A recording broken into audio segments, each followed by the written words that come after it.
الحمد لله الحمد لله رب العالمين والعاقبة للمتقين والصلاة والسلام على حبيبه الكريم وآله وأصحابه أجمعين أما بعد আজ পবিত্র জুমার দিন, মুমিন মুসলমানদের খুশির দিন, ঈদের দিন।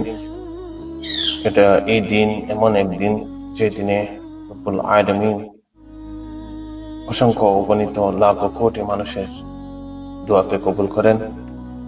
এই দিনে আমরা বেশি বেশি ইবাদত বন্দেগী করার চেষ্টা করি এবং আল্লাহ রাব্বুল আলামিনের কাছে পানা চাই এবং জিকির আজকার যা কিছু আছে এবং রাসূল হাবিব সাল্লাল্লাহু আলাইহি ওয়াসাল্লামের উপর বেশি বেশি দুরূদ শরীফ তেলাওয়াত করি এবং কোরআন তেলাওয়াত করি, নফল ইবাদত বন্দেগী তেলাওয়াত করার চেষ্টা করি, দান খয়রাতকে বৃদ্ধি করি এবং এই পবিত্র দিনে আল্লাহর কাছে বেশি বেশি করে তওবা করি এবং আল্লাহ রাব্বুল আলামিন যেন আমাদের সকলকেই ক্ষমা করেন এবং আমাদের মধ্যে যারা অসুস্থ আছে তাদেরকে যেন আল্লাহ রাব্বুল আলামিন সুস্থতা দান করেন।